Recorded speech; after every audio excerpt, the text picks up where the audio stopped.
Today I want to talk to you a little bit about water and filtration and bottled water and what are all the ins and outs and what's good for you and what's not good for you.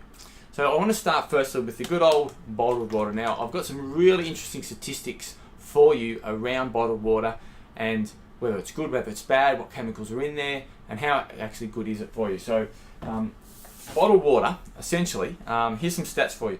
65% of all the particles that are actually found in the water, and there's quite a lot of particles found in bottled water as well as anything other water like tap water, 65% of them actually are particles of plastic from either the lid or from the actual bottle, from the heating process, and that multiple studies have shown that to be the case.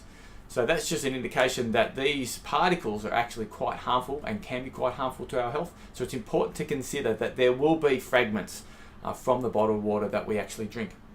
The second thing is that about 45% of this bottled water is actually from the tap, from municipal water supplies. So they source some of their water from springs. Some of the water, a lot of the water, they don't actually say, or actually there is no known place of origin for some of the water. Some of it is definitely sourced from springs, but around about 45% some people say are actually from tap water. No one really knows. It's hard to put quantities on that. However, it indicates that the water we're drinking may not be exactly what we think it is. And the thing about the water that is from a spring, a lot of it is actually treated, and many of it actually has had chlorine and other chemicals added for the well-being of our community, which is also important. But again, is that really what we think that we're drinking? So it's important to understand some of these things and know what it is that we're actually putting into our system. Choice, and I love this. Choice in 2012 actually put out an article talking about bottled water. And basically they were saying that bottled water is more expensive than milk, it's more expensive than soft drink, and it's actually more expensive than petrol per litre to buy. And here's some stats for you. So 100 litres of tap water, which you can get, cost exactly the same as 60 mils of bottled water. Just to give you a comparison. And, or another way of putting it, the average cost of tap water in Australia is 0.001 cent. Whereas bottled water is around about $2.50 for the same 1 litre. So that just gives you an indication of the pricing and what are we actually paying for when it comes to bottled water. Well, if we're overseas or we've got no one else, there's nothing wrong with drinking a bit of bottled water. It's probably better than the soft drink for our health. But is bottled water the best form of water that we can drink? So on that, a lot of people ask me, well, how should I go about this? How should I get better water?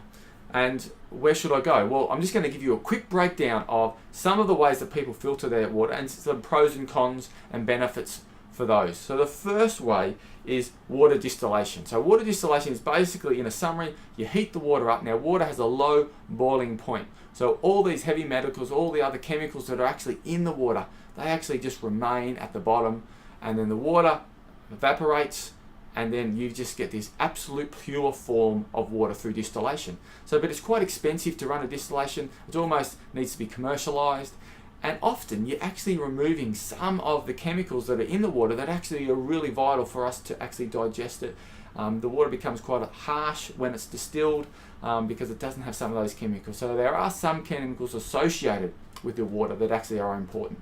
That's why mineral springs and spring water and some of the chemicals from the rocks where the water runs through the springs are really quite important.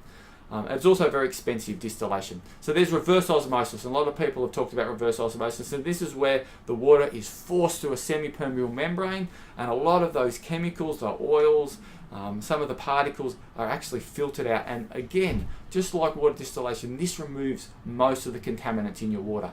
But as the same with water distillation, the water is pure. Absolutely, but then it doesn't necessarily have some of the chemicals that you need in that water to help digest it across your system, how it's good for you and all those type of things. So it's important to understand those forms of water filtration are great. They certainly get out absolutely everything, every chemical, every mineral and anything like that. But is that the best way of drinking the water? Well, it certainly can be an expensive form of doing it, and you may not get as much water as you'd like out of that, but you can certainly go that way. Look, there are other ways. You've got the carbonated filters that we know, you put the water, tap water in that and it filters through down into a container. They're great, but they remove mostly the organic materials and major material that is of a particular size. So in that instance, the size of the chemicals is important. So some of the smaller ones, some of the oils, some of the fragrances, other things that may be in your water aren't necessarily filtered out. So pesticides, herbicides, chemicals, detergents, you tend not to be able to get them out in that sort of filtration system. So there are other forms out there. You've got charcoal out there. Charcoal's a great way of absorbing poisons, absorbing some of these fragrances and chemicals that are in your water.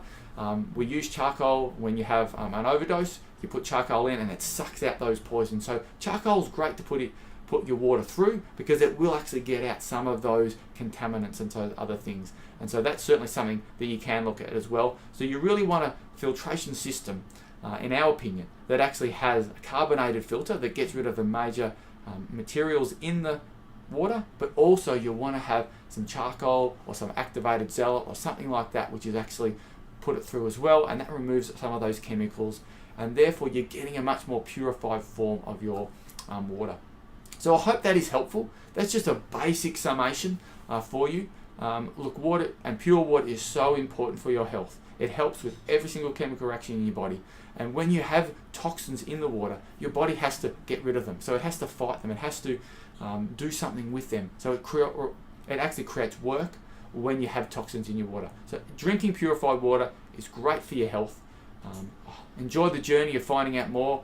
If you want to have any more information or you're interested in what I've talked about, I'm more than happy to share some of the information that I've learned, help you out, guide you in the decision you make, because I understand how important it is for you and for your family to drink pure, healthy water. Have a fabulous week. See you later.